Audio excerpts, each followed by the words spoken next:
Hello, everybody, and welcome once again to 3Y TV. And tonight, the OSCA Sportsman Series heads to Las Vegas Motor Speedway for the Dan Wheldon Memorial 130. I am your host, Mike Goodman, and along with me is Matthew Bayuk, and of course, Carlos Acosta, right behind the scenes, running these pretty graphics. But here we got Vegas here tonight. Back to a 1.5 mile track, and things should get heated up. We have maybe some different names on top of the leaderboard here in practice so far, Matthew. What should we kind of be expecting here tonight at Vegas? Well, from what I've heard so far, things here in Sin City are quite planted. Drivers aren't having too many struggles fighting the race car, which means I can expect some aggressive racing. Instead of worrying about the racetrack, they'll be able to race each other a lot more. And not having to fight the racetrack as much. Obviously, I think a lot of the tracks that we visited this season, I feel like I'd get repetitive with myself saying, like, yeah, it's a driver's racetrack, and you gotta race the racetrack.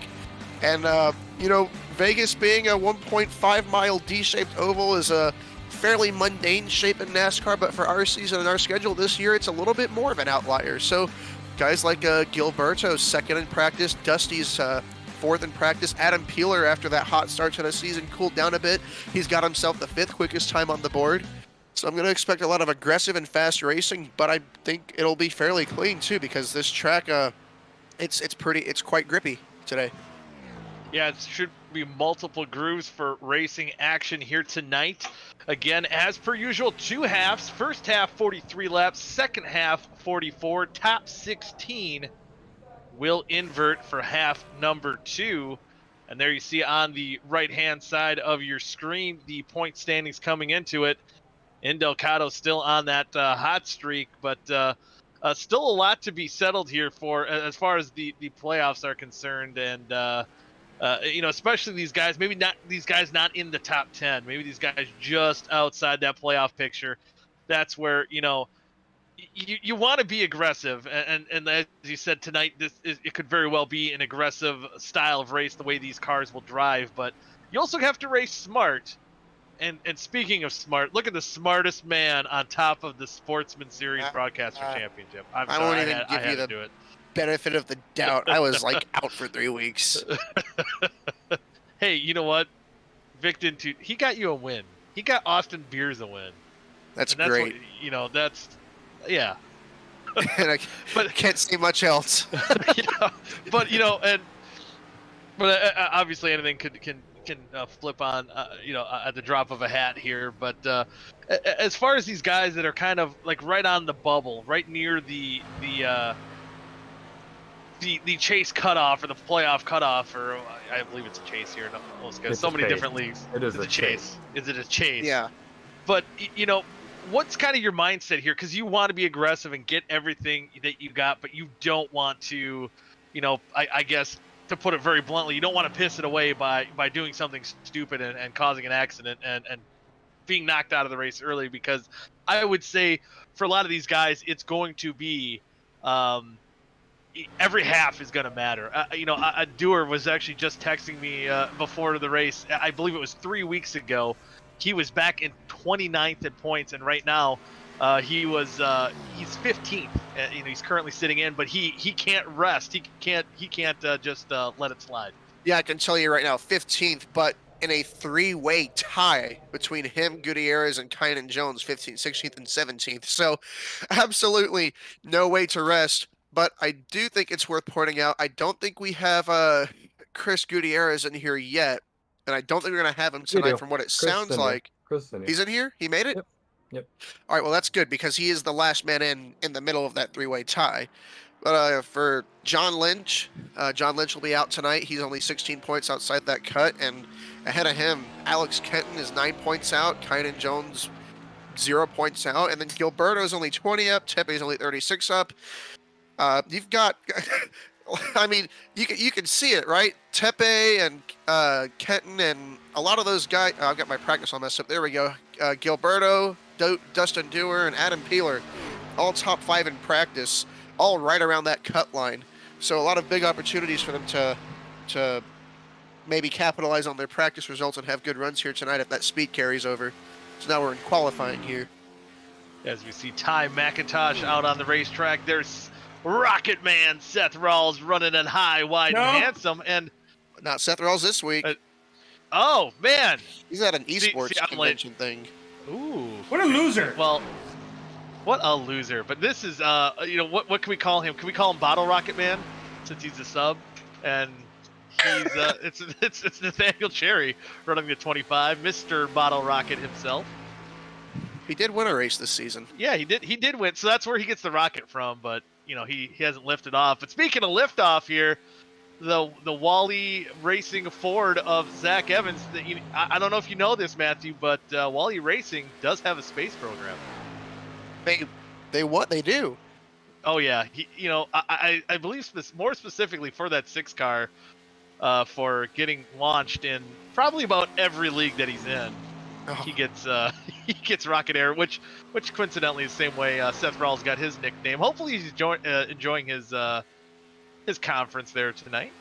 I think it was for more than esports. He met like Steve Phelps and Jeff Gordon and all that, and shook all their hands, and it was for more than that. I think it was a big old racing thing in esports. He's down there for a lot of things.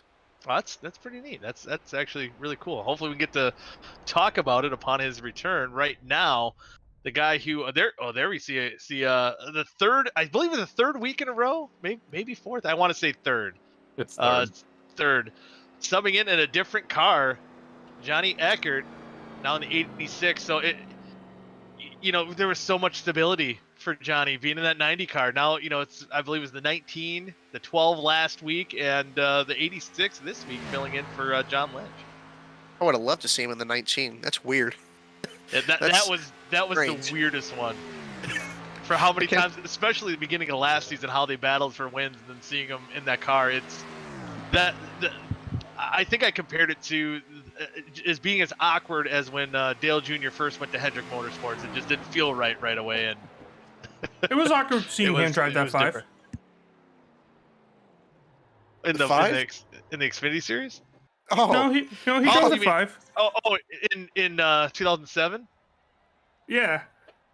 Yeah, that was a little weird. That was kind of cool, but when he first went to Hendrick, it was especially the Earnhardt fans and the Gordon fans kind of clashing. It was weird when Junior joined Hendrick, but we want to make some picks real quick before we have that starting grid in a minute.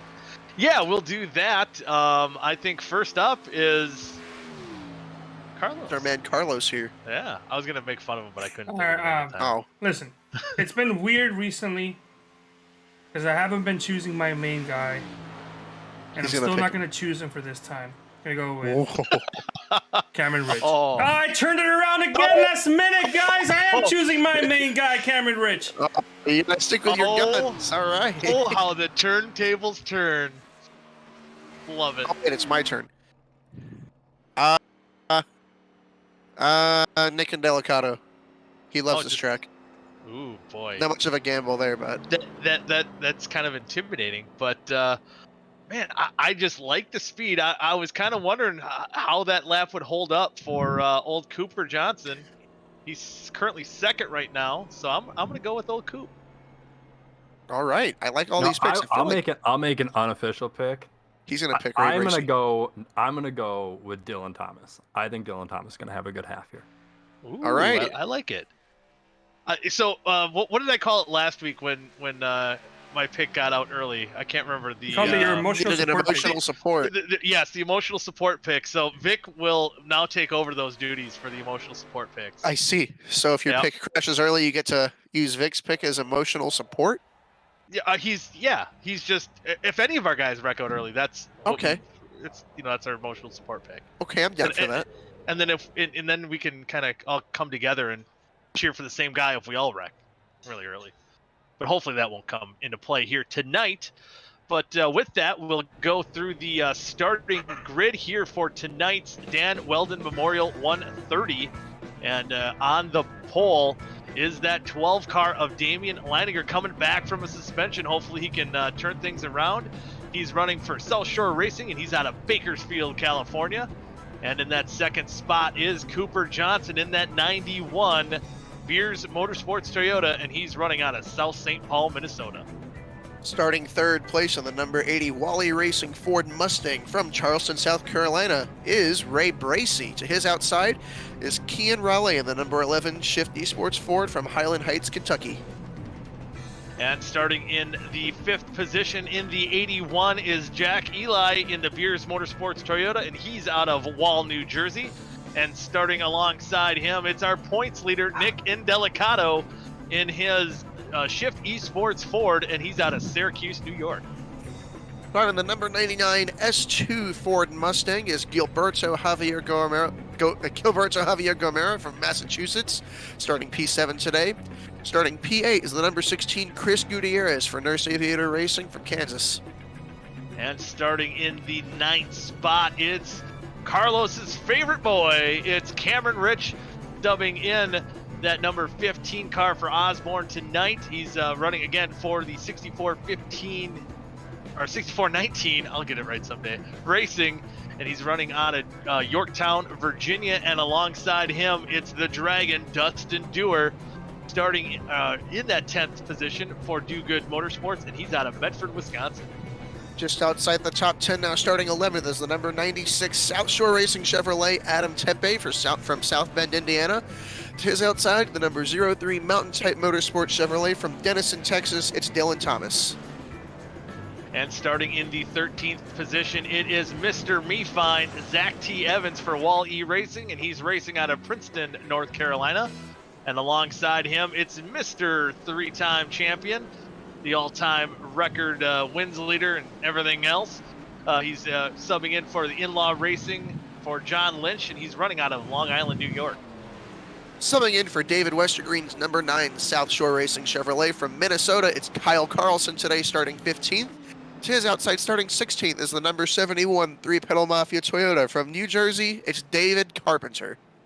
Starting 17th, I was going to try to do the Mr. Clean jingle, but I can't. But it is going to be Cody McLean in that 5 Weekends Woodsman Chevrolet, and he's running out of Rochester, Pennsylvania. And alongside him is Ty McIntosh in the S2 Racing Team Ford, and he's out of Asheville, North Carolina. Starting T19 in the number 05 Mountain Type Motorsports Chevrolet from Canada, it is Robert Hill Jr. To his outside, starting 20th in the number 89 Mountain Type Motorsports Chevrolet, his teammate from Durham, Michigan, Brent Jones. And starting in the 13th position is Adam Peeler, 3. I just had to do that. He's running for Nurse Aviator Racing, and he's running out of South Carolina. And then alongside of him is Mr. Home Place Beer Company man himself, Vincent Isabella, running for Beers Motorsports, and he's out of Jim Thorpe, Pennsylvania. Starting 23rd from Struthers, Ohio, in the number 26 Shifty Sports Ford Mustang is Dallas Myhan. To his outside, starting 24th is Timothy Conrad, piloting the number 35 Weekend Woodsman Chevrolet from Ohio. And starting in the 25th position, it's the Landshark Kynan Jones for In-Law Racing, and he's running out of Blackwater, Queensland, Australia. And alongside him in the 21 machine is Thomas Capuano, who's running for 6419 Racing, and he's from Holbrook, New York. Starting P26 in the number 21 64XV Racing Toyota from Holbrook, New York, it's Thomas Capuano. To his outside, and the number 39 Mountain Type Motorsports Chevrolet, starting P20. I think I might have. Nope, I'm good. Starting P27, it is Jordan Tarble from Thomasville, North Carolina. Did we screw up somewhere? I feel like we might have. But anyway, we'll keep going here. And starting in the 28th position is Nathaniel Cherry, subbing in for Rocketman Seth Rawls in that Shift Esports Ford. And he is running out of Alberta, Canada. And alongside him, it's the young buck, Caden Tufts, running for Weekends Woodsman in a Chevrolet. And he's from Halifax, Nova Scotia, Canada. Got 3 guys back here that did not post times in qualifying. The first one being the number 19 Austin Beers for Beers Motorsports from Northampton, Pennsylvania. He'll be starting 30th. To his outside, it'll be starting P31. It's Zach Scott Nicky for 64XV Racing in his Toyota from Buffalo, New York. And then rounding out the field is the 14 of Alex Kenton, running for Weekends Woodsman, and he is out of Wyoming. And that is your starting lineup for... What?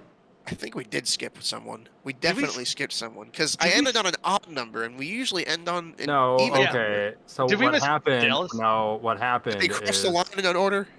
no. What happened is you said Thomas twice. I said Thomas twice. Goody said Thomas, and then you said Thomas. So you both. Oh. Yeah, that's where. So I think I messed it up then. Yes. Oh, Well, congratulations, Thomas. You got it- two announcements. Well, maybe that'll bring him good luck here tonight. We're about to find out as the green... And we have the pace car tonight, not the truck. Oh, So now I got to get that No, right. Blame iRacing's UI for not saving the truck. Ooh. Is that from the update? Yeah. Oh. I said it as the truck, so it should have been the truck. Should have Oh, been well. the truck. I believe we're going to get one more lap till we go green here. I believe. I can't see now. I can't see the lights. That's what I liked about the truck. They're really tiny on this. a bit of a late-breaking development here. John Eckert, is he going to be starting in the rear here? Because I don't think he's on track, and I see that he just recently connected. Yeah, he had to disconnect and reconnect. Oh, he had to be smug, starting the back. I see how it is for Mr. 3-time here. We'll see. Well, that's a bold strategy, Cotton. Let's see how it plays off for him. Yeah, I still don't see him on track, though. I'm a little concerned with this. I'm not really sure what's going on. I think he's still loading in. He might miss the start here. So yeah, he might have to start in the pits, but hopefully get some laps back and put on a good show for the In-Law Racing Chevrolet, filling in once again for John Lynch here tonight. But yeah, we're about to let these boys unleash the beast here at Las Vegas. And Damian Lanninger on the pole, who even talked to him a little bit before the race, said this is his worst racetrack, but right now, Well, pretty good right now. yeah, he's looking pretty good. We'll see how this plays off in the long run, because we'll have 43 laps here in half number one, as that pace car is going to dive down pit road here, and we're going to lead them to the green flag. And green flag's out. They're on the loud pedal now. A nice even start here, pretty even start between Cooper and Damian as they're heading towards turn number one. Let's see who can get the advantage here. Already starting to fan out a little bit as you see guys looking for open lanes to race. Although it is Damian all on his own. And there's Johnny Ecker. He'll miss some time here to start. Oh, Vincent Isabella just knocked down the fence here off of turn two. Everybody else was able to miss him. Still good for now. So I don't know if you talk, is the track tight here tonight? Is that going to be an issue that we see if you push it maybe a little too hard? Will there be a potential to make a lot of wall contact? Yes, absolutely. And what I heard also is guys are having a hard time getting it down to the bottom because it doesn't really want to turn in the middle. You do have to be really careful because if you don't get it turned towards the bottom, you're not making the corner at all. And then the whole thing's messed up. So aside from tight exit, it's just tight everywhere. It doesn't really want to turn. But that brings a lot of patience and a lot of tire saving into the mix too. Yeah, it'll be interesting to see how, especially the tire management will be, as you see some cars swinging it wide. We just seen, just a couple corners ago, Nick Indelicato running kind of that outside, making it work, getting around Ray Bracey in that number 80 machine. And as you said, this is a track he's got marked down on the calendar. He likes these types of racetracks, and wasn't it both?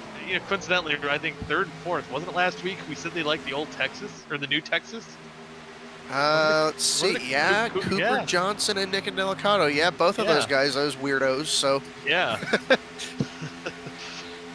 So yeah, breaking that anomaly here and breaking maybe an anomaly for Damian Leininger, still holding on to that top spot over Kean Rally here early on in the going. Lap 4 of 43. Still a long way to go, but if you're Damian, who kind of comes into this race, down on how he performs at this racetrack, leading, the best medicine for that is leading a couple laps here.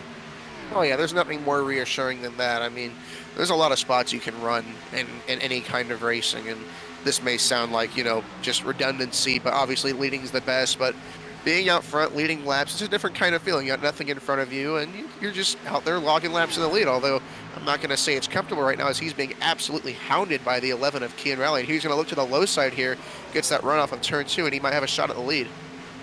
Yeah, it looks like he's on the inside. He's going to make a pretty quick work there of Damian. Damian's going to tuck in right behind, not to lose too much time, because Cooper Johnson is not lagging too far behind in that third position. And yeah, I think for the most part, it looks like these boys are settling in real nice, trying to save those tires. And as you said, with this car being how much grip and how tight it can be, you know, for at least for these first 3 guys that we were kind of seeing early, they're making sure they whoa up in the corner. I see a nice arc there from Kian, and nice exit, a little loose there, not too bad. But I like how they're running that bottom. It looks like they're not only setting the pace, but it looks like they're also pacing themselves as far as rubber is concerned.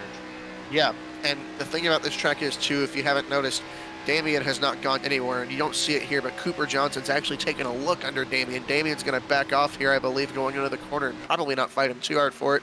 But they're not slowing down too much for these corners at all. I mean, the speed difference is marginal, maybe 10 to 15 miles an hour from the end of the straight to the corner. So draft matters a lot. So these guys stay close to each other, and because of the high cornering speeds, it's easy to burn up the tires. So it's a very interesting combination of close racing, and you want to push because the guy in front of you is close, and you want to push because you don't want the guy on your tail to pass you, but you really have to be mindful of the tires too. Yeah, speaking of a guy moving up forward here, taking advantage of everything he can with the draft, it's the emotional support pick from Vic. Dylan Thomas moving into that seventh position, up 5 spots from the start of the green flag here in 9 quick laps. Oh no, the emotional support pick! No! Oh no, I think Ray Bracey involved as well, and That's feel you. terrible. That's all That you. was on you, Goody. Your You fault. have to send them an apology key. You Yep, jinxed the emotional support pick. How could you? Yeah, I'm gonna go in the driver's chat right now, so you guys hear it. Dylan, that was on me. It was announcer's jinx. I apologize. You actually did. So I had to let it be known, but I actually had to miss the replay here. Here we'll take another look at it. I don't think there was anything Ray Bracey could do there. He just kind of. Did it look like Dylan's car got upset before they kind of went in the corner? And maybe just not expecting more room, but I don't know how much more room Bracey could have gave there. I don't know. That was. Or is it netcode sides? No, not netcode.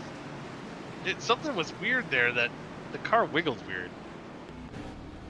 It wiggled weird, but there was certainly contact. I think the outcome was inevitable. Yeah, I mean, yeah. So now we'll Pit see road? if pit 10 road. laps We in? do have two. For we fuel. Do we have 2 sets again, Vic? Yeah, 2 sets the rest of the season. I think we should have. Oh, yeah. Aside from the 2 sets, I believe the fuel distance you can go is about 35 laps. So from here, you'd be about 4 laps to the good. So 4 laps to the good, get at least maybe 1 set. You got to wonder if some of these guys, maybe, will they take chances and maybe I don't save know. those sets of tires? Speaking of taking chances, yeah, we got a couple guys. Vincent Isabella, Robert Hill made the choice to not duck down pit road.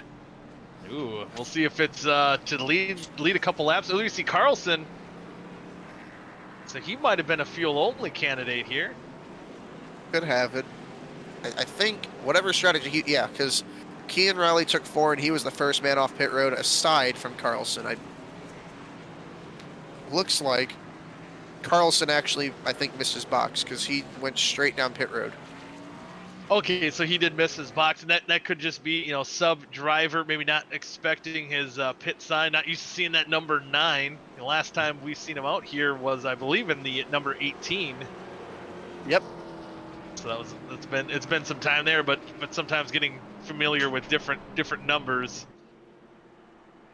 it can cause some confusion. So maybe we'll see some more of these guys down pit road, these top 3. But right now, Vincent Isabella, Robert Hill Jr., and Kyle Carlson, your top 3. And here comes Carlson.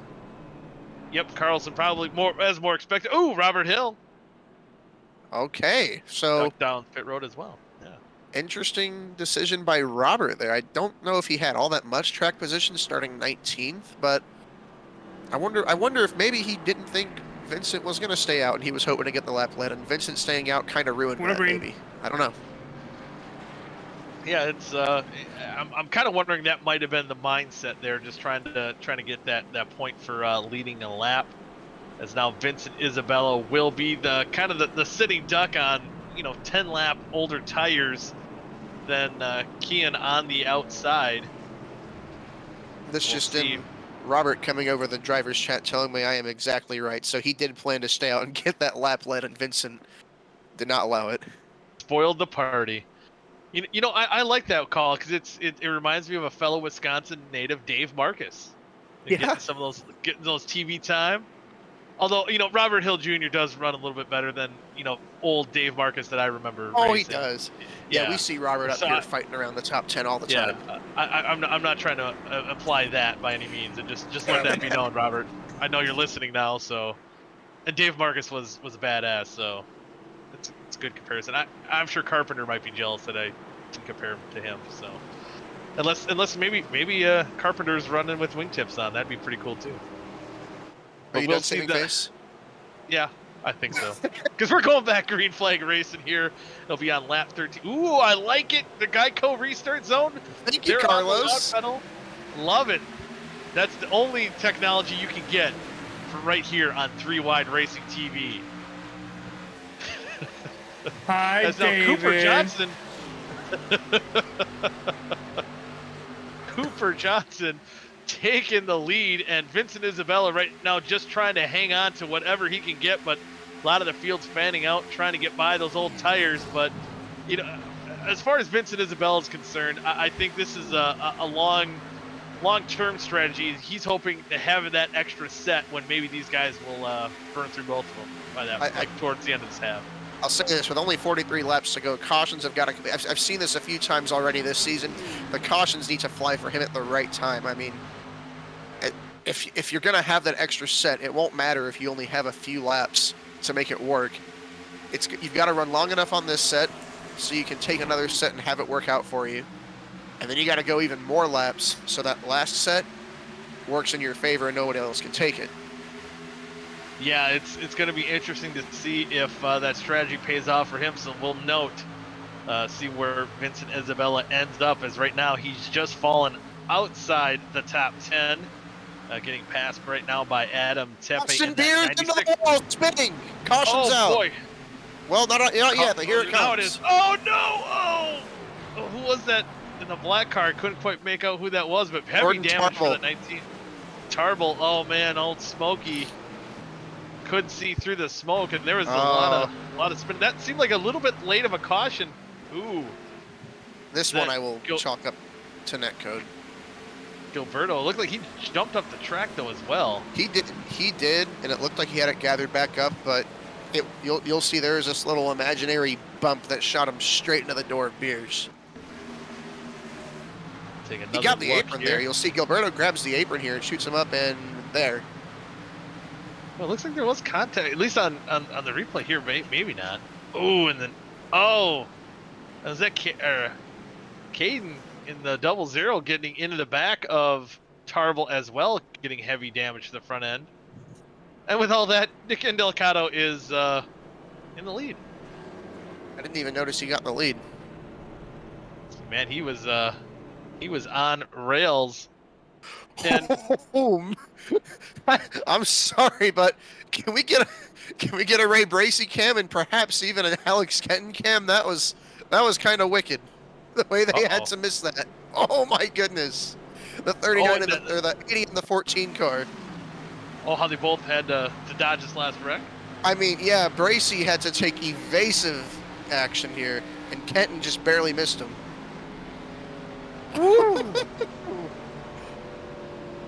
Yikes. Good heads-up driving on both of those guys' parts. Alex Kenton's looking for Ray Finkel and a clean pair of shorts after that one. I think Carlson got swept up in that pretty good too, unless he already... Yeah, Kynan Jones was coming down the track to miss it. He nosed into him pretty good. He's without a bumper. I think a lot more cars got damaged in that wreck than I thought. Ooh, yeah, Bracy almost just had to lock him up, get sideways, and man, what that from that angle, it makes you almost appreciate what Kenton had to do there even more, because Bracy was sliding that thing trying to dodge the wreck, and for Kenton to stay off Bracy as well. That that was whew, that was a lot to unpack there. Yeah, some guys. No, Carlson on pit road. Vincent has come down pit road, by the way. I mean, if the race goes green from here, it'll benefit him, but I don't know how long those tires will work before they even out. I have to wonder if maybe it's more of a points call than a track position call. But Vincent Isabella is on the freshest tires in the field, just they're not fresh by that much. Yeah, because I mean, wouldn't we get maybe a little under green or 5 green flag laps? We are now 1 to green, so I don't know how great of an advantage it might. He might burn those tires up trying to get through the field, but he did at least get that lap lead. And as we see, you know, with how wide this track is, you'd think there would be multiple grooves, but you're talking about how you want to hug that bottom. Do you think for the most part tonight we'll see these guys, the leaders, choose the bottom side? Yes, for restarts. And, you know, you can run multiple grooves. I mean, you can race pretty much all the grooves here. That just doesn't mean it's the fastest. I mean, you can defend on that outside and you can run up there, but if you're by yourself, you're going to be running that bottom. And that's the hardest thing about it, because everybody's going to be running that bottom because it's the fastest way around. And as far as a passing lane, I really couldn't tell you what the best lane is, but the fastest way around this racetrack is the bottom. Yeah, and it's certainly, especially how these leaders, when we did have the green flag action early on in this half, we've seen a lot of them hugging that bottom.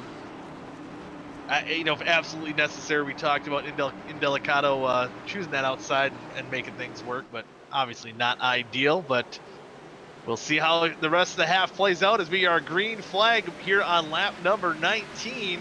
Once they cross the stripe, Indelicato with a great jump, and teammate Kean Rally right behind, trying to take that second spot from Cooper Johnson as they head into 1. I'll say on the restarts, yeah, for sure the bottom. You're pretty much flat out all the way around until you dive down into turn 3. So to answer your question a little bit earlier, for the restarts, yes, the bottom. Yeah, the bottom is working real well. But here Kean is going down. He looked like he chose the high side that last time. It could have been just an issue of not being able to quite get to the bottom, as you were stating on top of the broadcast here. You'll see another way to do it is Indelicato's going to start up high, he'll cut down a little bit lower. I mean, there are different ways to do it. I think the safest and usually quickest way around is the bottom, but I don't want to make it exclusive. There are multiple ways to run it. 3 and 4, I think, is even more exclusively bottom line than 1 and 2, if any of the cars in the top 10 there just told you. Yeah, and right now I got to shout out to some of the biggest movers of the race. And in that 9th spot, Adam Peeler up 12, just a couple spots behind him, Dallas Myhan, who's moved up 12 spots. And how about Zach Skotnicki? You're talking to the drivers right now, I think. Oh, it's my dog is pushing the... Your dog is pushing your... Yeah, my dog is pushing the button. Adam Taylor said he's enjoying it. Zach Skotnicki of 17 spots in 14th. I didn't know if it was intentional, if you were just wanting to tell Adam he was doing good, and I was like, he's starting to really ramble here. That was all on my dog. Skotnicki's on the wall, by the way. That's your fault too. Yep, and I jinxed him. It's just, things are unraveling quickly. I'm sorry, Zach. That's my bad again. I feel like I have to be very careful who I talk about here, because it could get ugly here. And you know, maybe he heard me probably start saying his name before I realized what was going on there, or you made me aware, I should say. But how about this? How about Cameron Rich up in that 3rd spot? Carlos has got to be happy, and he looks like he's got a stout hot rod right now. you know, you can't really expect anything less from Cameron Rich. Cameron Rich now second, by the way. He just completed the pass on Kian. They're kind of asserted himself there between those two Shift Esports cars. But you can't really expect anything less from Cameron Rich. Just like Indelicato, just like Kian, and now I'm going to go ahead and include Cooper Johnson. These top 4 guys here, no matter what race they run, no matter where they go, these guys are always in the mix, always running up front. No different today. Yeah, looking pretty good here so far. Here again, Cameron Rich filling in. The Toyota. Why are we circling the Toyota? Got rear end damage. Oh, yeah, a You little know, rear I can end. actually, that actually came on that restart. Adam Peeler, I believe it looked like he went a little bit early, and the top guys weren't quite ready for it. There was a little bit of contact between them. I just happened to see it.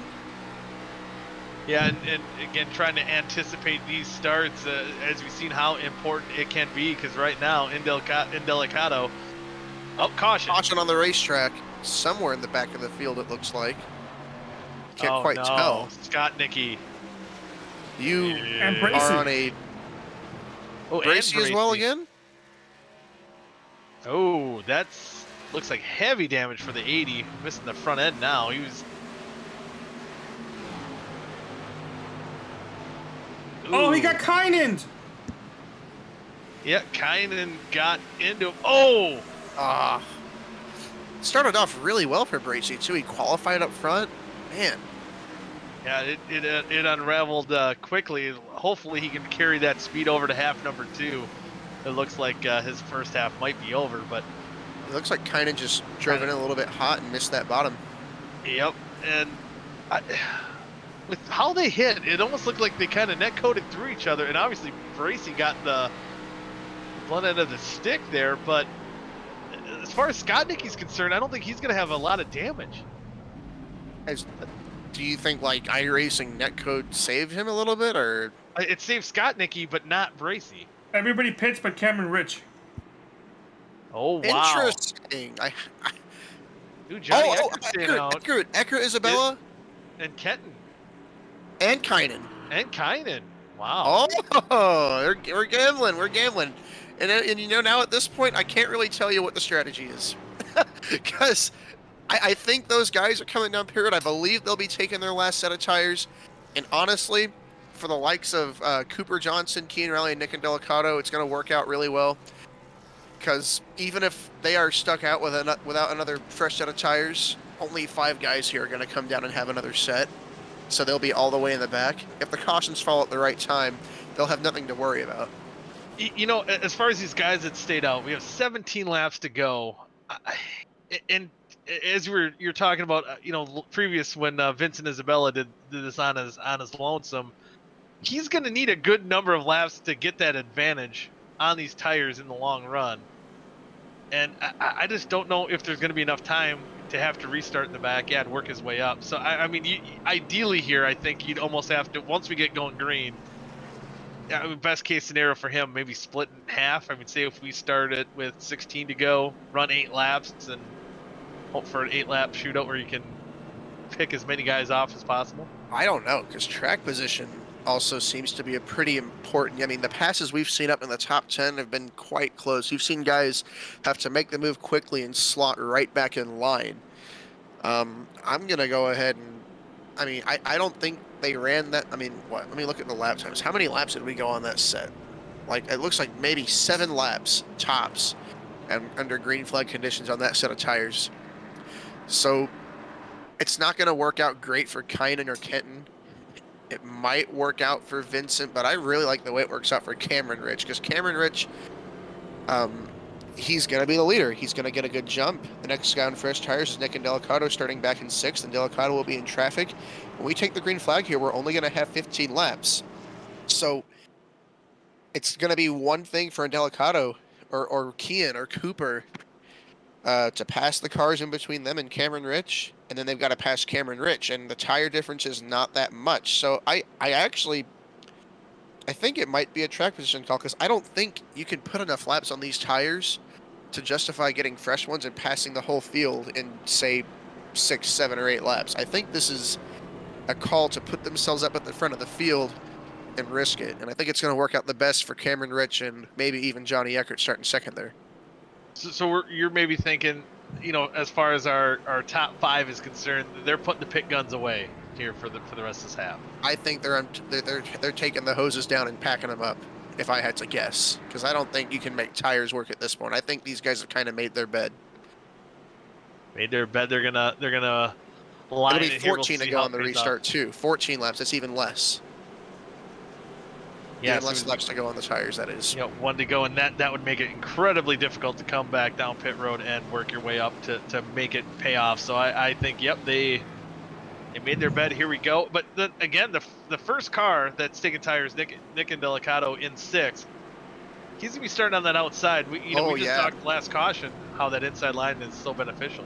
Yeah, that and the fact that with the new restart rules, the leader gets a huge jump, so that outside lane's going to stack up, and it works out even better because Kynan Jones there restarting in the 5th spot didn't show spectacular pace. It's definitely doesn't seem like it's one of his more favorite racetracks, and he's got considerable damage on that race car. So I have to think between the outside lane not getting going and the wounded race car for Kynan Jones there, I have to think the guys on fresh tires are going to get a little bit even more held up here.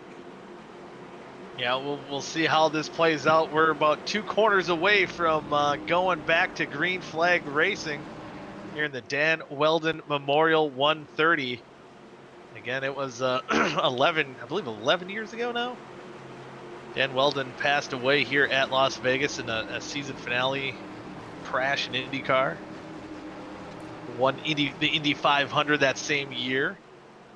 You see the pace car dive down pit road. Cameron Rich is going to lead him to the green flag. And here we go. Green flag back out. Cameron Rich gets a great jump.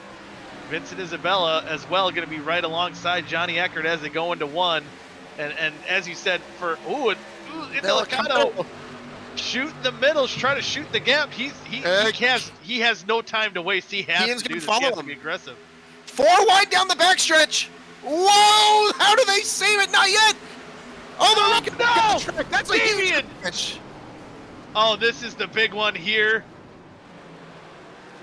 Oh man, my hand flipping down the backstretch, and wow, it's close to that go time, and it was inevitable. They were beating and banging off each other for most of that back straightaway, and something had to give.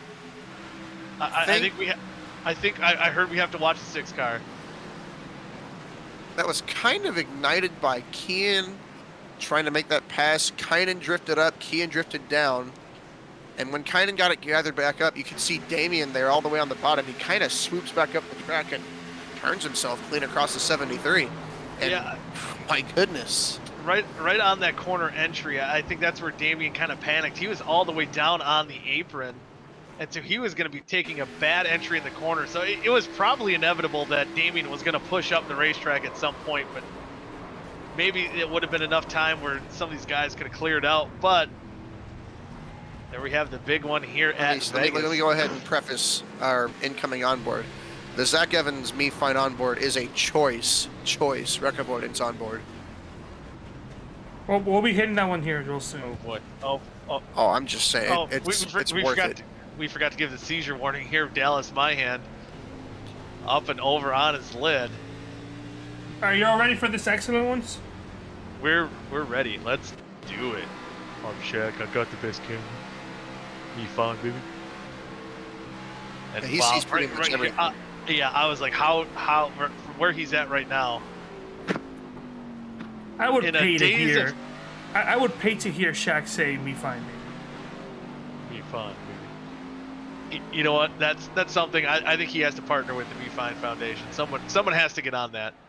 But what Zach Evans just had to deal with there too. That was we're days not done of quite yet, thunder ladies and gentlemen. Robert Hill telling us he got a nice view too. Ooh, let's check out Robert Hill, who's currently scored in that 9th spot. I may have prematurely. Hold on. Oh, here we go. I'll say Brent Jones narrowly missed running into the wreck and getting packed in the rear. So he sees a good chunk of this on that bottom. Whew. See Carpenter there went for a wild ride, able to save it. Looks like a little damage on his car as well. All right, Brent Jones. Yeah, and as Brent Jones is going by the wreck, he nearly gets cleaned out from behind from Cherry and Carlson getting together. Yeah, right as he goes by it. Here. Whoa! Whoa! Oh, man. Objects in mirror may be closer than they appear. Wow. I'd say so. And actually, I think there it was about as close as it appeared there. That was right there. I think the paint was paint molecules were scared or wrap or whatever they do to these pixels, since we're virtually racing. But Yes. yeah. But Cameron Rich now is the only guy on those old tires now, as yeah. If you Russell's want to voice talk, side of the pit. Isabella and Eckert came down pit road. I'm really curious to see the way this works out. I mean, they're restarting just Cameron 20th Rich. and 21st. Yeah. Huh? Yeah, it's just Cameron Rich. Cameron Rich, yeah. Lonely man staying out on pit road, trying to keep that track position. Filling in for, again, Brian Osborne here tonight. If there's a is guy... this broken now? We no. don't have pit stop. Oh, man. When did this break? Call the IT guy. I am IT. Oh. He I'm is the IT, the producer, He does it all. What, Carlos, what don't you do? A good job. Make good race picks. Oh, come on now. Apparently. Oh, boy. It's so sad. Me no What is fine. Yeah. Carlos no fine. Yeah, Dewar up in 5th, Gutierrez in 6th. Carpenter, he's got that little bit of damage from that wreck, but he'll be restarting in 7th spot, trying to hold on to a top 10.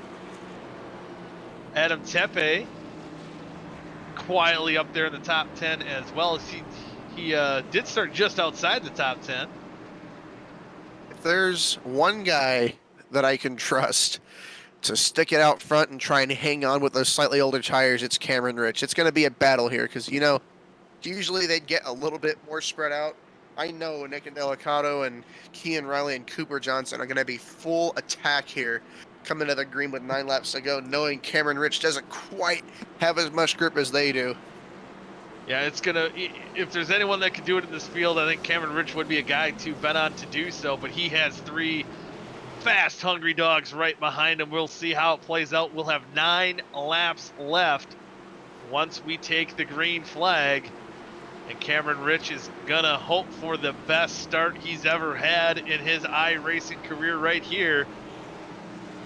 The pace car will dive down pit road. They approach the 3-wide TV restart zone. And green flag is out. And a good start for Rich.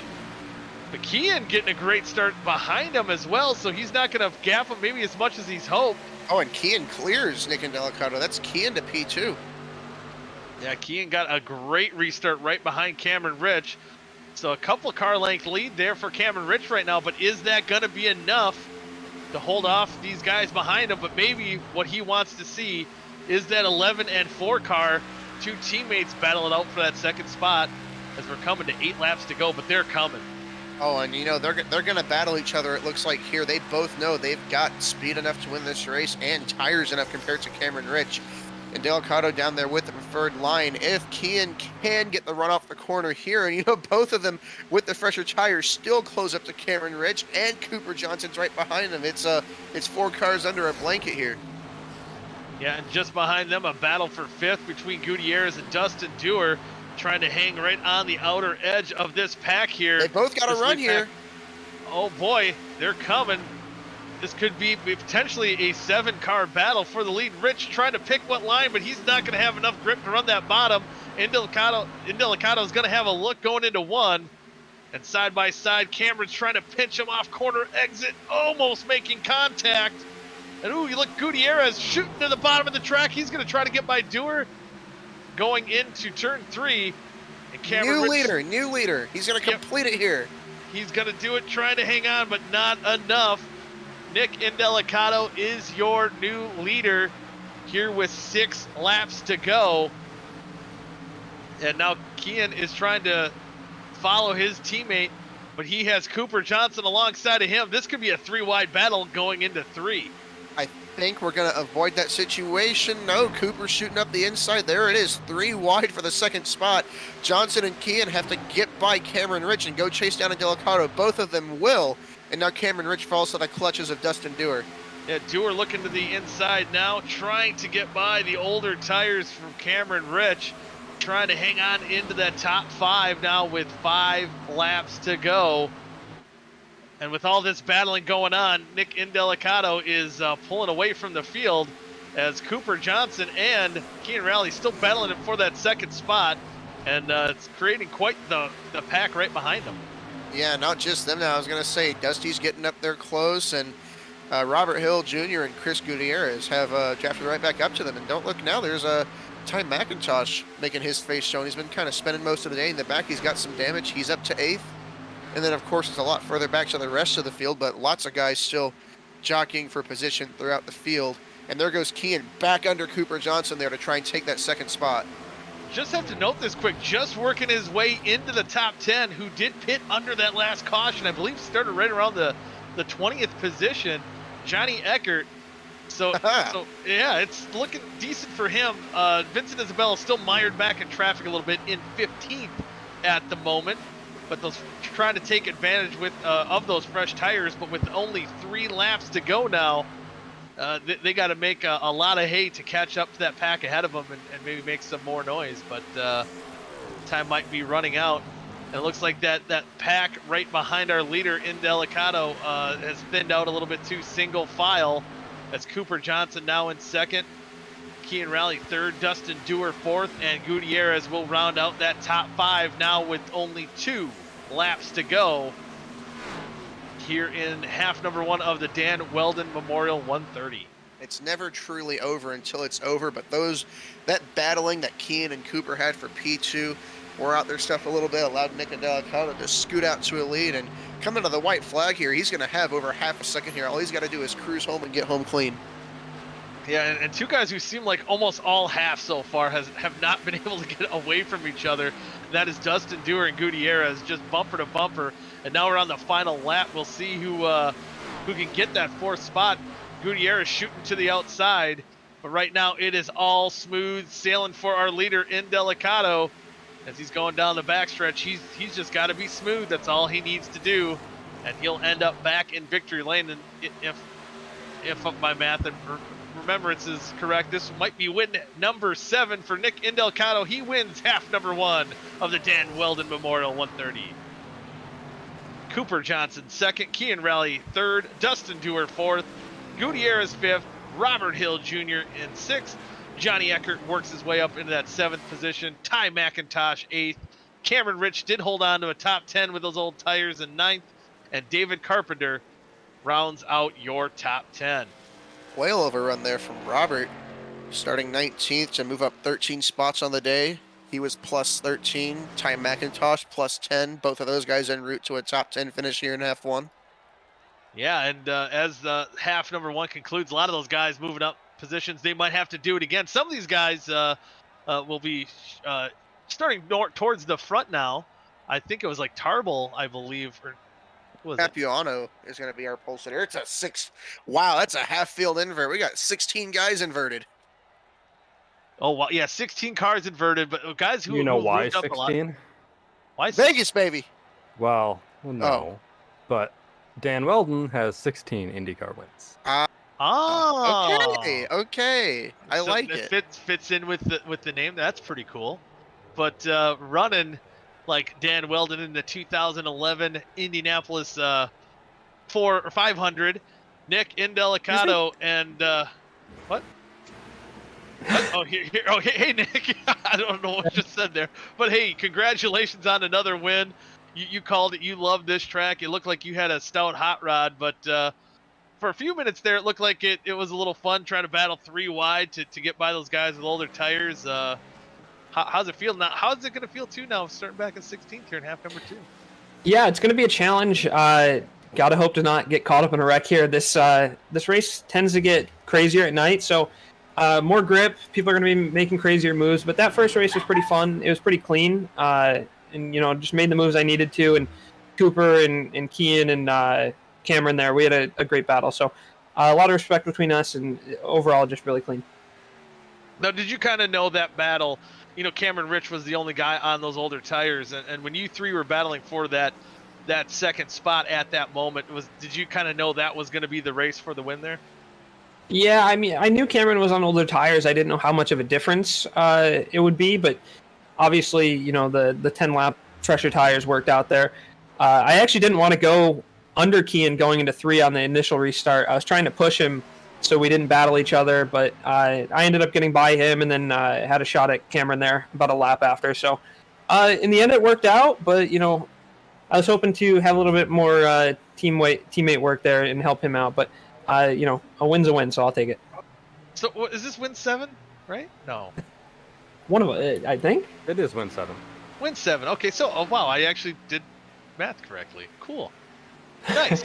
so you got a lot of stickers on that post there, and what for us watching here, you know, at home and up in the booth, what should we expect from on-track action? You said it might be a little bit more chaotic, but as far as the handling inside that cockpit, what should we be expecting here in half number 2? Yeah, honestly, this is possibly the easiest car I've ever driven at this track. It kind of felt like a truck in a way. Just it was so planted. And the way I was running 1 and 2, I think gave me an advantage. I was kind of lifting entry, and then I was full throttle all the way out. So it's about, you know, getting your corners right and lifting early and then getting momentum off. So second race should be crazier, more grip. Actually, I think a qualifying lap that I did in practice, I was full throttle almost all the way around the track. So if I was full throttle in the daytime, we're probably going to be full throttle in the night. So we'll see here. And with that, people make crazier moves. So 16 is going to be a challenge, but you know, I'm looking forward to it. Yeah, I'm sure you'll be putting on one heck of a show. Before we let you get ready here for half number 2, any shout-outs you want to give? Yeah, shout out our team, Shift Esports, did a great job in that first race. Hopefully we can do a better job in the second race. So follow us, Twitter, Instagram, and then our sponsor, Sam Drace, great friend of mine. He does motorsports photography. Check him out, Instagram, Twitter as well. And the paint schemes. You know, these paint schemes are hot every week, courtesy of Seth Rawls. So if you need a paint scheme for iRacing, check him out. SR Design, Twitter, Instagram. He'll get one made for you. Also, thank you guys for the broadcast. All right, thank you, and best of luck to you here in half number 2. Hopefully we'll get to talk to you at least one more time before the night's through. Yes, sir. In a good way, too. Hopefully. All right, best of luck. Nick Indelicato winning half number 1, and hey, just in time, we're gridding here for half number 2, and with that, Carlos, I believe you're picking first again? What? Was I really the worst one again? Yes, actually. Cameron Rich I didn't catch a break! Well, here's your chance. Come on, you got it. Who you taking? You got it. I'm doubling down on Cambridge. Cam, don't. Ooh. So, man, so I think I'm next here. Yep. And I'm Today, Junior. Okay, I'm going to go off the cuff here. I'm going to go with Johnny Eckert, who had one hell of a finish off that second half there. I think I like Carlos's strategy. I've got points to pick up. I'm picking the guy that can sweep the night. I'm going Nick Indelicato again. Ooh, doubling down here at Vegas. From 16th, it's a bit of a gamble, but Yeah, I like my hand. Dale's my hand? No, I'm just kidding. But It was a gambling joke, but okay. well, I turned it into a gambling and a Dallas my hand joke. Which, okay. You know, I mean, yeah, it's there. Anyway, I have to save face once. I have to save face here again. Try to. But yeah, And, always. your emotional support pick, by the way, is Dustin Dewar. So. Ooh. All right, that was a pretty good one last race. Yeah, had a good run. He'll be starting back, I believe, in the 11th position this time. And man, you know, I hope I don't jinx the emotional support pick, because I feel like since this emotional support pick has been created in half number 2 of last week, you know, all the way back then, it has not gone well. No, it's been a very poor emotional support system. So, you know, sorry, buddy. Sorry, Dusty. But if this pick goes bad, I think we have to change the name from emotional support pick to the announcer's jinx pick. Oh no, that's a death sentence. Yeah. Yes. So hopefully that does not happen Ecker's here. back in pit road, guys. Oh, Oh no. maybe he just likes starting on pit road. Did he lose? Well, now that totally messes up my strategy. This Got opens Nicky. the door. Scott Nicky as well. Scott Nicky and Isabella and Jack Eli as well in the 81 starting on pit road. So maybe they're totally expecting this second half to be a little bit more chaotic, or maybe they maybe had to use the bathroom between halves and didn't make it back in time, didn't grid up in time. I'd have fallen in. Yeah. Who's that down Oh, pit road? Is that Robert Robert Hill? Hill. Robert Hill's coming down pit road. So interesting. I just saw him. I didn't know if that was just a glitch or what was going on, but All right then. Vic, do we have any answers to what's going on here? Yeah, he likes starting in the back. Oh, Ooh, okay then. Okay. He did it last time too. Oh, Also, we're 1 to green now, so. yeah. Look how observant we are here. Perfect announcers. Yeah, we're 1 to green, and Eckert and Scott Nicky are still on pit road. They have not budged from their pit boxes. Yeah, they might have missed the grid, so I believe Yeah. that's exactly what happened last time, especially with I think connection issues for Eckert. But we'll get going green here with Thomas Capuano in that 21 car, going to be leading to the green flag on his outside. Zach Evans, Mr. Mefine, and of course right behind them, Timothy Conrad and Adam Tepe in row number 2. His pace car is going to dive down pit road. Capuano is going to lead him to the 3-wide TV restart zone. And green flag is out. Half number 2 underway. 44 laps here for half number 2. And as per usual on these initial starts, that's on Barney, the flagman, evened out going into turn 1. But I think that bottom side, as we've seen all night, has the advantage as Capuano takes that lead coming out of turn 2. Got guys 3 wide off of turn 2 already. Oh, huge slip up there from Chris Gutierrez in the middle. He's getting swallowed alive. And Delicato, Dewar, Johnson, Riley, Dylan Thomas all going around him. Lots of track position lost early for the number 16 car. I gotta just point out here, Timothy Conrad in that second position, he moved up quite a few spots. He was a big mover, just finishing outside the top 10. I believe it was in the 11th position, I want to say. And oh, we got a restart violation. Our leader. Thomas Capuano pulling down pit road, maybe a little early, maybe a little frustration, just announced over the driver's chat. He went too slow. You have to maintain that speed, so that does inherit that lead to Timothy Conrad. We are 2 by 2 coming across the line. I think Conrad had it at the line, and he looked pretty sporty there, as I was trying to say, at the end of half number 2. Running on board with our second place runner, Mr. Mefine, Zach Evans. Oh, a lot of pink cars. All the top 4. Look at all that pink. All that pink for Breast Cancer Awareness Month. What's that?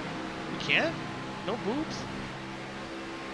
Ooh, it looks like Dewar got off track there, and he loses a lot of track position. He's fallen out of the top 20. He was just outside the top 10 last time by. There you see Capuano just coming off pit road. We have a car in the grass, Kynan Jones. Landshark doesn't like the grass there, but he's in it. Looks like we're going to stay green here. We stay green. It looked like Dewar lost control of his car. I think I overheard him, but Adam Tepe now battling on that high side for the lead. He's going to get it. But how about a big mover right now is Kean Raleigh in that 5th spot. He's +9. Dylan Thomas, our jinx pick, or the guy I jinxed the last half, he is in the 8th position. He's up 10 spots. A lot of movers and shakers early on in the going here in half number 1. Yeah, and on the flip side of that, Nick and Delicato and Cooper Johnson not moved up the field nearly as fast. They started a little bit further back, and when there's that big stack up with everybody going around Chris Gutierrez, they kind of got caught back there. And I don't think it's a bad thing. I know Nick said it was a little bit more chaotic, and it's surprised me up to this point. Now, don't mind me while I jinx it and we have a caution here in 10 seconds. But things look pretty tame as they stand. I thought maybe we had a 3-wide Yeah, no, I opportunity, saw but something. yeah. And there's a battle for the lead. Hey, Carlos, I don't know if you know this, but Cameron Rich is looking for the lead. I think Adam's going to hang on to it here. So Get a nice run excited. off the corner. But yeah, as of right now, Tepe will hold on to that top spot. But you know, if you're Tepe out here, you know, you don't want to get too excited. You got that lead, and he did burn that high side to hold off Cameron Rich in the meantime. But Cameron again, Rich uses it this time to get a big run off. oh yeah, he did. But this is where, with that more grip, are these tires gonna be a little? Are they gonna wear a little bit more, or is it gonna be cooler? They might not wear as bad. Both. I think it gives you more propensity to run harder and burn them off more. But I think the cooler. Oh, contact for the lead! Tepe sideways. He's gonna save it, but he's gonna lose a lot of track position. Yeah, he's gonna fall outside from second to fifth, and now we got a gaggle going down the backstretch. Brent Jones now moves into the top 5. Right behind him, Dylan Thomas. Man, it almost looked like that's exactly what played out there, Matthew. Though it looked like these guys driving in a little bit harder than what they did in the daytime, getting that little false sense of security here. Yeah, and I'm really noticing it. I'm noticing guys get back to the throttle early, and excluding that, you know, driving it in hard, I'm seeing guys start to wash up as early as the middle of the corner. It's because they're pedaling it, trying to get it off the corner, and they're jumping on it too early. There's a real allure to driving aggressively here, but the more patient you can be and just ride that bottom, the better it's going to work for you in the long run. Yeah, we'll see who plays it out for the long run here, as we are lap 10 of 44. There you see Ty McIntosh currently running in that 4th position. So he moved up 5 spots from where he started half number 2 here. And, you know, I think one thing we've seen here during the nighttime that we did in half number 1 during the day is that it seems relatively calm for how side-by-side these guys are, but it's definitely more of a pack race, it seems like, in half number 2 under the lights. Oh, it is, yeah. Once you get past those top 4 who are fairly spaced out, and there it is, Nick and Delicato shooting it 3 wide under Brent Jones and Dylan Thomas. I have to think maybe now that 4 car's turning on the jets. Although he grabbed the apron a little bit there, he's going to get by Brent Jones, but he's going to have to deal with Zach Evans off the corner to his outside. And I just totally went off course as we have a battle for the lead. Kian under the 15 of Cameron Rich. Yeah, and that 11 car will take the lead, it looks like, coming out of the corner, but Rich has done a pretty good job. It's like a move he practiced on those older tires, trying to defend that lead in half number 1, trying to pinch Kian down on corner exit, but I don't know if it's gonna pay off this time, as Kian does take that lead. Oh boy! Slide job! It's all apologies over the radio from Kian, and yeah, no, I was looking at the speed difference to see if Cameron would have a run off. Cameron Rich absolutely checked for him and cut him a break there. Yeah, this early on in the going, but if that move was made, you know, maybe in another 30 laps, that could have been a whole different ball game there. It probably most definitely would have at that point. But one thing I think we're also seeing here is what I've also noticed. You know, that bottom line still looks favorable, but it looks like a lot more guys are choosing that way high line, the Kyle Larson-esque line on that top side here under the lights as well. Yeah, and honestly, I don't know if it's the greatest. I mean, I'm going to point it out because he's my pick here too. That 4 car of Nick and Delicato, I've been watching him a little bit. He has not run any line except for right on that white line every single lap here. And I think it's starting to pay off as he's now more recently started to really tear his way through the field up to 4th now. And, oh, Dylan Thomas hard to the outside wall there. Mama. Oh, makes contact with McIntosh, able to keep it going. We're going to stay green. Scary moment there, but it looks like before long, and Delicato's going to get by Conrad here, and that top 3 will be Riley, Richard, and Delicato. And as this race gets into a more of a longer run, it's going to start to matter who saved their tires early. I like the 4 car, and I really like the 91 car. Cooper Johnson's still back in 9th. Granted, he's got traffic to work through, but the further back you are at this point, the more you've probably been taking it easy on your stuff. We're wrecking in turn 2. I don't think anybody has spun out on the main racing surface, though. But Alex Kenton and Gilberto, heavy damage on their race cars. Ooh, there you see the right side damage of Gilberto trying to get back under power, but he's going to have a lot of damage to deal with on that race car as Cooper Johnson still battling for that 8th position with Dylan Thomas, who we've seen get into that outside wall. And still hanging on. Didn't seem to affect his car too much. Didn't look like too much damage on that 03. But now Cooper Johnson does take over the 8th position. And one thing I think we got to give that shout out to is Timothy Conrad. He started up in the 3rd position. He's held on to the top 5, and he's had these fast guys of Raleigh, Rich, and Indelcado. They did get by him, but guys like him, Zach Evans, kind of need these runs to kind of turn their season around here. They're looking pretty stout with that track position right now. Yeah, they're doing an excellent job hanging on to the top 5, and Dave Carpenter behind them too.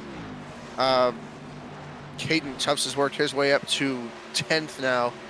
But no, you're right. Yeah, Conrad and Evans, 2 guys who run a lot better than I think where they finished oftentimes this season. Getting close to the halfway point here. They have not faltered at all. They've started up towards the front, and they have both remained in the top 5 here, doing an excellent job thus far. As we actually have some lap traffic here for our leaders. Indelicado got past Rich with relative ease. Now going around Kynan Jones and Vincent Isabella, who did not get the caution he was probably hoping for, will fall prey to the leaders here soon, it looks like. Yeah, as they're running the 83 down, he's still hoping for that yellow to come out with his pace there right now. Is trying to see what lap times he was running. Looks like Indelicado is closing up to that 11 car real fast. Yeah, he's going to get under him here on the backstretch. And actually, should note too that 83 is already 1 lap down, so this will be his 2nd lap down. Definitely wants to see a caution come out sooner rather than later. But Indelicado is going to look for the lead. He's going to have it coming out of turn 4. And I think as of right now, I think Kian trying to battle here a little bit, but I don't know how hard he's going to be able to put up a fight on that outside. And I think that 4-car of Indelicado saved his tires tenfold. He's really been hooked up here all night tonight. Yep. And at the start of the run, you know, he didn't go to the front immediately, but painting that white line is the easiest on the right front. No crazy arc, no pushing it that hard. He was passing cars just because he's a very good driver here on iRacing, but he's really turned on the jets now, and you can tell he's got a little bit more right front than most of these guys out here. And one thing we didn't see here, you know, Nick was kind of calling out for a more chaotic half number 2. It didn't happen. It didn't happen. We're approaching here halfway, and still no caution. I hope I didn't jinx that this time here. But now we're seeing that field spread out a little bit more. So now we got to start talking, Matthew. Green flag pit stops. Yep. And there it is, Timothy Conrad coming over the radio, calling a pit stop this time. He'll be the first of our lead lap leaders to duck down pit road. A little bit exciting getting it wound up. He's going to bring Damian down with him, it looks like. And I think McLean might be another car that just came down pit road as well. But this might open the door for a lot of these drivers to start coming down pit road. We're getting real close to that halfway point. And, you know, I guess a lot of guys will split it in half. So I guess with these 3 cars coming down pit road, they're essentially short pitting. They're going to have to run a little bit longer. Kian Raleigh, Cooper Johnson, Dylan Thomas all shooting down pit road. Dylan Thomas, oh my goodness, he might get busted for speeding on that one. Ooh, well, see. Really coming in hot. See if he does have the penalty. Got guys lighting up the radio all over now, calling their pit stops here. Yeah, it's starting to happen here. Indelicado currently our leader, Cameron Rich in 2nd, Zach Evans in 3rd. So it's going to be where it plays out. When do you want those freshest tires, and when do you think it's going to be best? I think we see Gutierrez coming down pit road, Adam Tepe and Zach Evans down pit road as well. So if you were driving out here in this race, are you splitting it in half, or are you going to try to have the freshest tires towards the end of the half? Well, I'm definitely not going to wait too long. If you wait too long and you do have the freshest tires, it's not going to matter because you're not going to have enough laps to make them work.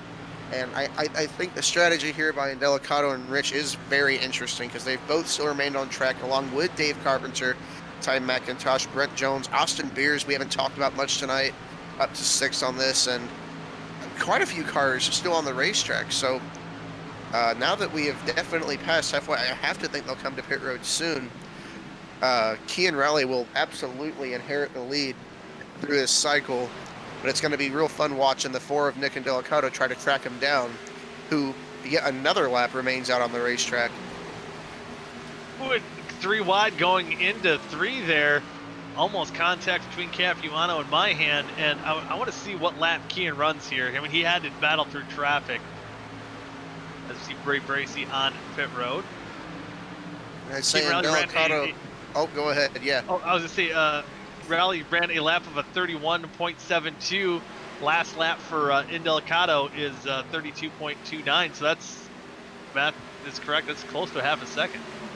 Yeah, he's losing quite a bit of time here, but Delicato, it's hard because it's almost like if you come to pit road 2 or 3 laps after the other guy, then they're going to gain a couple seconds on you, and you're not going to have enough of a tire advantage to really close it up easily. If he comes with maybe 16 laps to go, I don't know, maybe it'll work out for him more. You see McIntosh down pit road, but in Delicato and Rich, neither of them have ducked down pit road, and not yet for the 4 car. I was looking at it, it looked like maybe he was coming, but not yet.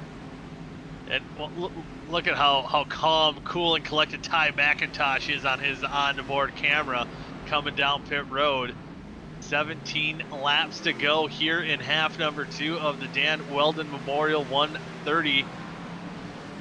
And our leader, Nick Indelicato, yet to pit. Our top, well, where are we at? I think Kian Raleigh is in that 15th spot. He has unlapped himself, I Here he comes. Indelicato to pit road. And a nice smooth entry there for the 4 car. Coming down pit road, Cameron Rich now will inherit that lead. And it's going to be a question now, is there enough time, 16 laps, to close that gap up that Kian Raleigh will be gaining? Every lap that Cameron Rich is out is a gamble.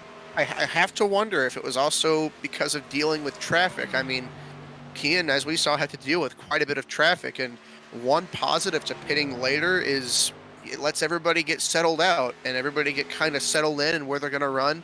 Makes passing cars a whole lot easier when you don't have to check up for them shooting 3 wide. Yeah, certainly. Got to wonder if that's a factor, even coming down pit road when it's less chaotic and dealing with that traffic. Oh my goodness. I hate to cut you off there, but the gap between Kian and Indelicato is almost an entire straightaway. It's going to be a chase. Yeah, we'll see if he can close that gap. Indelicato does have the fresher tires, but will only have about 15 laps to do so to close that gap. And he's still got traffic of his own to deal with here. So he's got Brent Jones and Dylan Thomas ahead of him. I think Dylan Thomas also, he did come down pit road too, I believe. So that's going to be a battle for position as well. There you see the 86 of Johnny Eckert, who's coming down pit road, as Cameron Rich continuing to stay out on these older tires. And there you see Kian unlapping himself, so he'll be back on that lead lap. He's currently scored in the 12th position. You know, I was wondering maybe if Cameron Rich was going to attempt to save 7 laps of fuel after going into his onboard. It didn't look like it. Maybe he's just hoping for the caution. Trap a bunch of these guys a lap down, and I don't know. Hey, we're well, at Vegas. Would he really trap them a lap down? Oh, that's true. They'll get Think about that. Would he really trap them? Oh, I forgot. You don't really do that here, do you? Nope. No. Not in this league. Everybody's going to get it back here. No, there is no trapping. So, hey, maybe he's just trying to, I don't know what he's trying to do. I don't have an answer for you. But, I think the strategy could play out pretty similarly, especially if he has to stretch it almost till he's dry on fuel, because then at that point, these drivers that are currently trapped a lap down will get their lap back, but they might be in that position where they're going to want to pit again at that point. So I think track position, it could be a gamble. It's a huge gamble, I think, here for track position if a late caution does come out. But it's, hey, we're at Vegas, baby. It's worth it. Oh, yeah. That's what I love. It's the common theme. Yeah, Vegas gambling, but it does happen. and that's the fun part about OSCA too, with the halves and the format. It's like Vegas everywhere. Everybody's always taking chances, always gambling, trying to make the winning move. And I gotta say, in terms of lap time, that 4 car is blowing the 11's doors off. He's about a half-second quicker each lap. Oh, yeah. I have to wonder if Kian's having a harder time working through traffic because he's getting up to the guys in traffic and they're kind of battling. And by the time Delicado gets to him, they've already got it figured out. Yeah, and I think that last lap was almost 0.7 of a second. It was quite a bit of a difference. So that gap between the 4 and 11 definitely closing. And I think coming here. Dusty's coming. Caden Tufts, Adam Peeler coming down pit road. So we're getting to that point where a lot of these guys who have stayed out are going to have to come in. We'll see how long. And there's Cameron Rich coming down pit road. Now with 10 laps to go, we'll see if Brett Jones stays out and leads a lap. Looks like he is going to do so, as Nathaniel Cherry will follow Cameron Rich down pit road as well. So right now, your top 2 will be Brent Jones and Robert Hill Jr. Those are the last 2 cars that have yet to come down pit road, but we should be expected to see them within the next 3-4 laps. I'm wondering if they're trying to save. I'm gonna go look.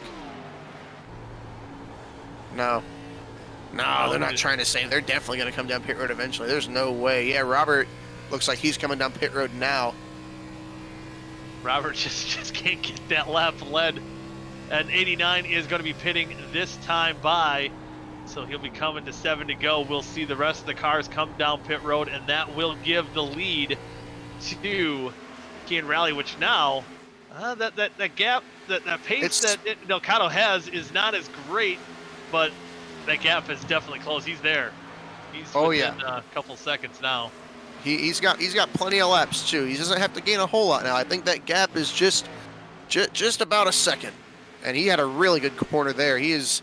I think Kian actually might have damage. I'm seeing some crumple on the right front of that 11 car. Kian might be working a little bit of damage here. Yeah, that could be definitely a disadvantage. Yep, right there. It's not much, but it could play definitely a factor here with a little bit older tires than in Delgado. He'll have the lead here now with 6 laps to go. And don't look now, and Delicado is here. Yeah, he is a 10th back, actually right on that bumper of the 11 car. Hey, look at that. I like what you just circled there. Zach Evans sitting in that 4th spot yet. He's fine. Be fine. And real fine. Yeah, one guy who's real fine too is Delicado, who takes the lead coming out of turn 4. Now with 6 laps to go. I think I said 6 laps last time. Screwed that up. Man, I said it was going to be a chase, but he reeled him in fast. I don't know when Kian got that damage, if he already had it or when he was fighting through traffic, but I honestly expected a little bit more speed out of that 11 car. Yeah, it didn't quite maybe work out, and I think just, as you said, that traffic I think was a lot more chaotic than what Kian planned when he came down pit road, and that played right into the hands of Nick Indelicado, who right now doesn't seem like he needed a lot of lady luck here in Vegas tonight. It was all skill here as he's taking the lead, 5 laps to go, and he's looking to get those brooms out here. Yeah, lots of battling still going on the track. Ty McIntosh working his way through the field on the fresher tires. Austin Beers just completed like a 3-for-1 pass. He looks like he's going for a top 5 here, trying to get around Chris Gutierrez. He really hasn't had the ideal night for himself. Got caught up in that wreck early in the first half, but he's going to shoot by Chris Gutierrez there. He'll get 5th spot. Up 26 spots from the drop of the green flag here. So he started back in the 31st position and moving right up the field here. Who was our emotional support pick this time? Yeah, it was Dustin Dewar, who's currently 24th, 1 lap down according to the score sheet here. So maybe it's an emotional support pick. Maybe once we pick him as the emotional support pick, that's what they need because we jinxed them. I don't know. I don't know. But I think we're like 0 for 4 on emotional support picks finishing well. You know what? Once the thing with the emotional support picks, once it happens correctly, once it pays off, it's going to be so sweet. Just you wait. I look forward to it.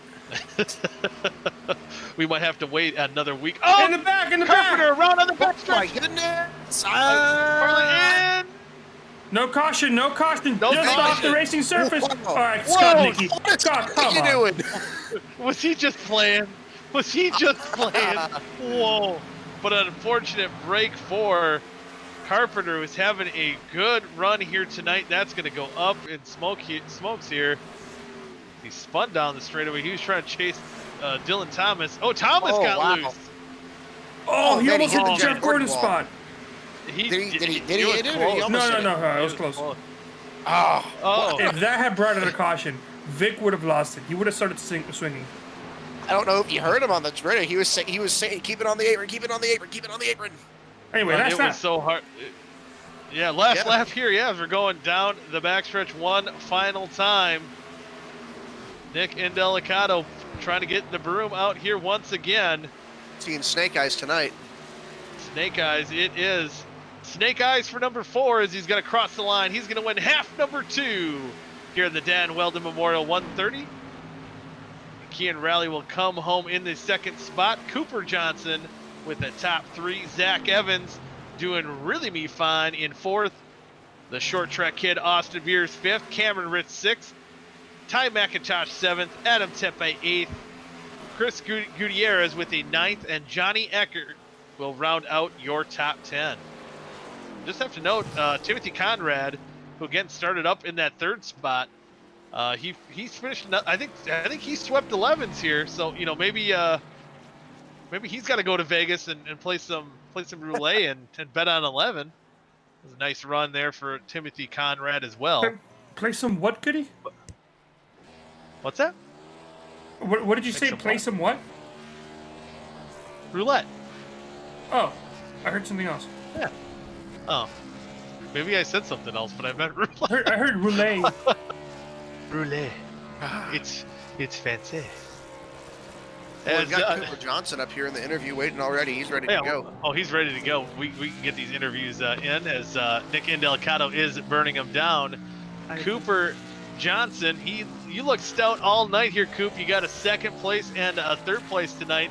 It looked like between you, Kean, and Indelicato, you guys were the class of the field. Kind of talk us through your night here tonight. Solid night. I mean, I can't really complain. I can't complain about finishing 2nd to Shift Esports again. It's getting old, man. It's getting real old watching that 4-car win and Kean still running pretty good and beating me, But another good points night. This is 2nd week in a row that I finished 2nd and 3rd, so I can't really complain. I want to keep this momentum going forward towards the chase, and solid night. I'll take it. Yeah, it certainly looked like you had a fast car. Was there maybe anything were you maybe hoping for a caution to bunch that field up one more time to try to get that shot at the win? Did you think you had anything left in the tank to try to make a run for it? If I got one more chance at a restart and we had a caution there in that second half, that was probably my only shot, just because, I mean, Nick was so good on the long runs there. I don't know how he was able to save his tires so well. And the only thing I could do to try and make any sort of time on him was pitting early. So once I saw Kean was coming down pit road, I had to follow him and at least keep up with him. And so I was kind of hoping that if I saved my tires pretty well, because once I came out of the pits, I started saving my tires immediately, in the hopes that I would just kind of keep some speed in it. But those couple extra laps that Nick had for his tires, he took off and was in a whole different stratosphere tonight. Yeah, he certainly was, but again, not too shabby yourself. But again, that momentum, with these top 3 runs that you've been having as of late.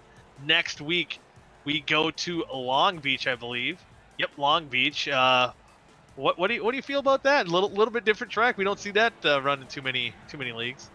Yeah, I think that top 3 stretch I've had is going to end next week. I'd love to say that I'd have confidence in myself heading into Long Beach, but it's very nice to have.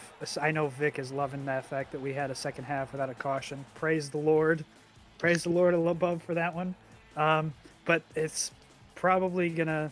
All those cautions are gonna be made up next week at Long Beach with all the wrecks we're going to have. But hopefully it's a clean race. Hopefully everyone is pretty organized that first couple laps. Once we get spread out, I feel like it'll be a pretty good race, and we'll see some good road course racing. But no, I'm gonna have to practice the hell out of it. I haven't raced very much on Long Beach, and I don't really pride myself on a road course racer like Kian and Nick are. Those guys are really good there. So we'll have to just hope for some luck to fall our way next week.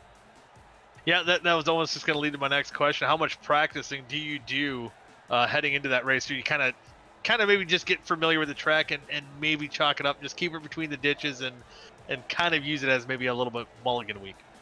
Well, yeah, that I think I'm glad that this is not in the Chase, and I'm glad that a track like the Daytona Road Course is in the Chase, a track I'm a lot more used to. I did the 24 hours this year, so I'm pretty used to that track at least. But yeah, I'm definitely going to take Long Beach as kind of a mulligan, and probably this week is mostly just going to be learn my shift and points, what gear to be in at what point, and kind of learn my line as best I can before next Thursday. Yeah, well, best of luck to you then. But before we let you go, any shout-outs you want to give? Shout out to you guys, obviously. Matthew, good to see you. Goody, obviously good to talk to you. And Carlos and all of 3YTV, thank you guys for the broadcast. You guys do a great job every single week. Thank you to Juicebox Podcast, as always. Thank you, Vic, for putting on the league. I've had a fun time. And, I heard a lot of good things about this league, and I know that there's been a lot of cautions and chaos, but shout out to Vic because he does a really great job with this league, and I've had a ton of fun here in my rookie season. Yeah, it's certainly one hell of a rookie season indeed. Well, best of luck to you next week at Long Beach. And, hey, you never know. You might be up here finishing the top 3 next week. Best of luck to you. Who knows? I'm going to need all that luck I can get, though, buddy. Yeah, maybe, we're here at Virtual Vegas. Maybe go play some virtual bets and get Lady Luck on your side. Yep, I'm going to have to. All right. You have a good night, Coop. Yeah, thanks for tuning in. You bet. And the next up, Matthew will be interviewing our second place finisher, Kian Rally, as we'll bring him up. Got Kian Rally here, the number 11 Shift Esports Ford, coming home third and second in halves 1 and 2 respectively. I know you were looking for a jackpot, more of a big win here tonight, and you came up just a little bit short in each of those halves. Talk to us about your night here. It was fine. I mean, I didn't win anything. Which is apparently becoming routine. I either get wrecked or I finish 4th. But it's good. It's good points. I'm glad we had a race go flag to flag finally. That's always nice to see. Get out there to have some green flag runs, but yeah. That second race going green. I know it's been a little bit more of a more cautions this season than we've had in seasons past here in OSCA. I don't think anybody really expected it going green there, and did that really change the way you had to run your race there as it kind of became clear we were going to go green for a while? Yeah, I haven't practiced a green flag run longer than 20 laps in weeks. So, and usually that's just because of the fuel splitting the race in half. But I didn't practice that tonight. The car was super tight. I didn't like how the car felt.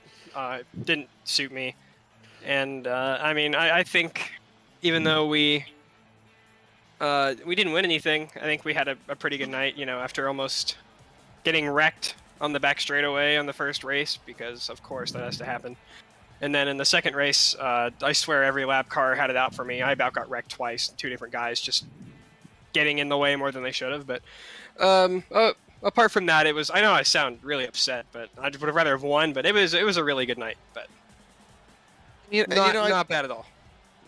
Yeah, and we noticed at one point, honestly, Nick looked like he was catching you a lot quicker than I expected him to. I expected it to be more of an elongated chase. There's a little bit of a crinkle on that right front fender there. Was there any damage affecting you there late in the run, or did the last run just not work out for you the way you were hoping? Probably. Somebody 2 or 3 laps down got in the way and pinched me to the apron. So. Well, I know it didn't quite go to plan for you this week, but looking forward ahead to Long Beach next week. That's a very unorthodox track for stock car racing. Is that kind of an opportunity for you to come out on top? It's a road course. Let that answer your question. We will be fine. We will be fine next week.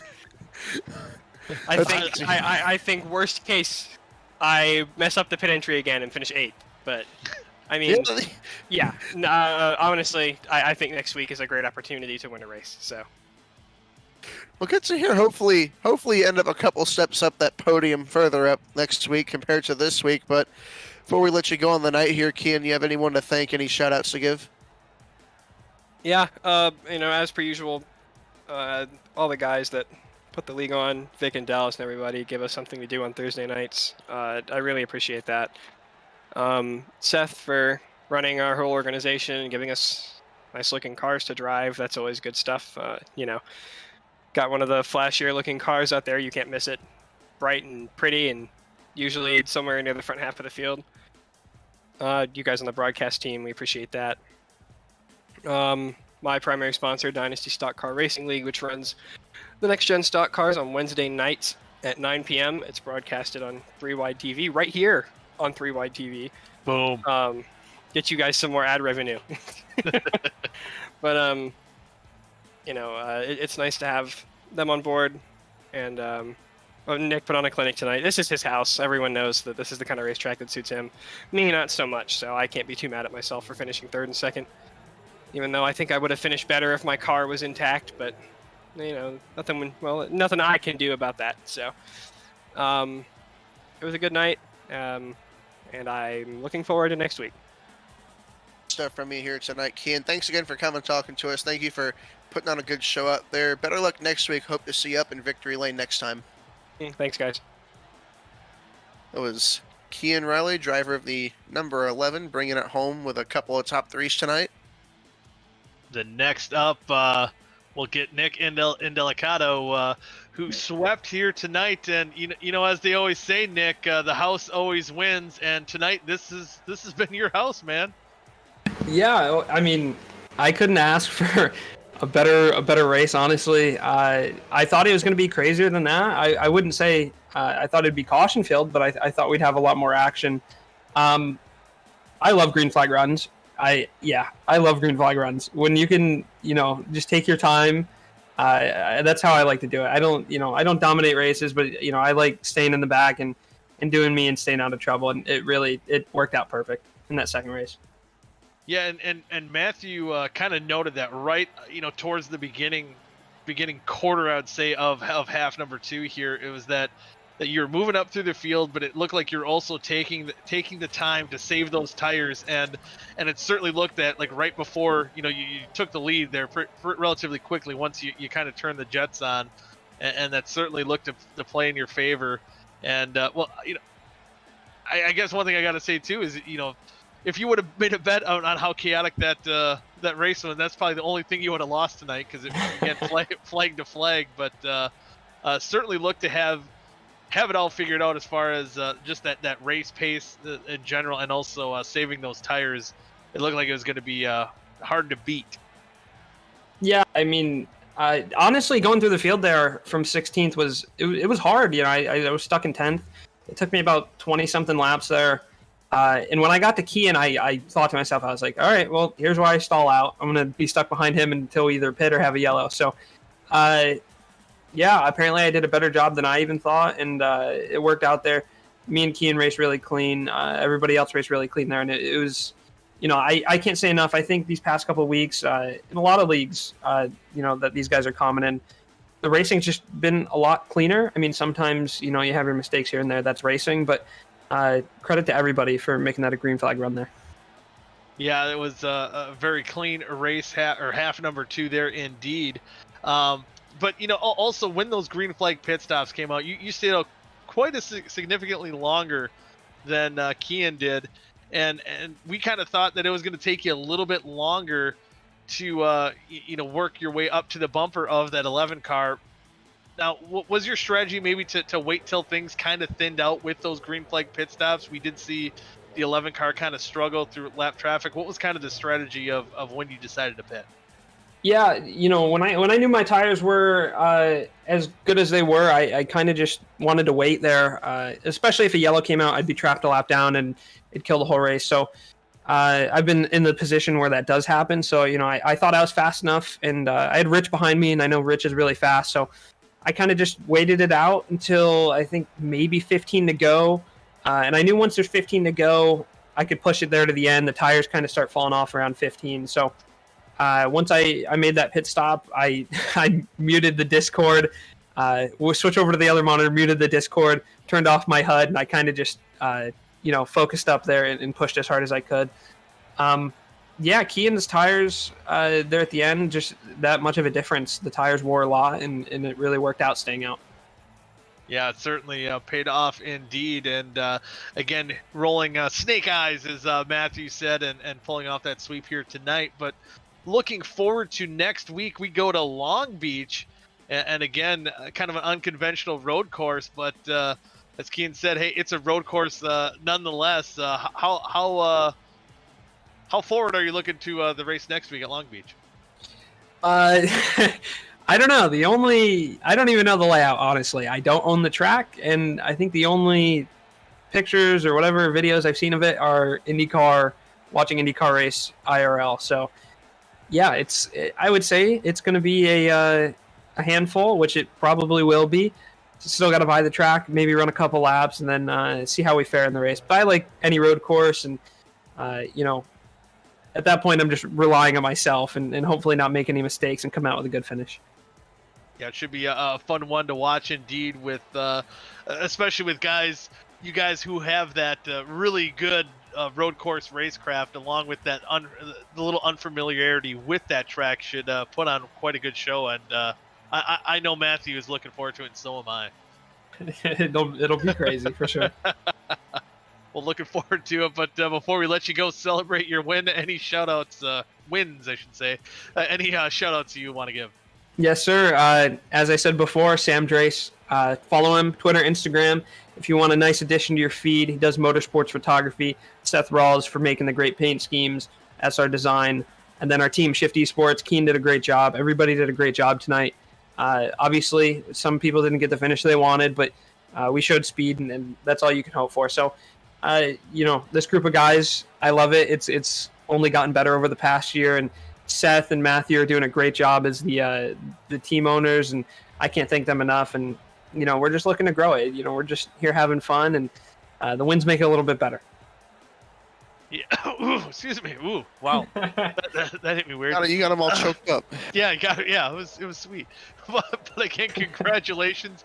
Now with win number 8, so I'll have to remember that for next week and see if you can build upon that. So see if you can continue that dominance, and hopefully we'll see you right here next week. Yes, sir. Thank you guys for the broadcast. You bet. No problem. Nick and Delgado winning half number 1 and 2, I should say. But with that, Matthew, any final thoughts? I think Johnny Eggert's going to have to come out of retirement and start protecting some of those records here soon if Indelicado keeps this performance up. Yeah, and interesting, we've seen Johnny in the past couple weeks in that fill-in role, the past 3 weeks, as we noted earlier. But the last time we see him in that 90 car was it at Bathurst, right? Spa. Yeah, there we go. Spa. And so maybe we'll see him back in the 90 car next week. We'll have to stay tuned to find out how that unfolds. So he's got to get some more of those wins to keep that record intact, because Indelicado is certainly chasing him down for those all-time wins list in a quick hurry. But with that, we'll end tonight's broadcast. You'll be able to catch Long Beach right here on 3 Wide Television. Right here next week with Long Beach. I said that already, but I think I need to go to bed. For Matthew, for Carlos, and myself, and Vic, everyone have a good night, and until next time, good night now.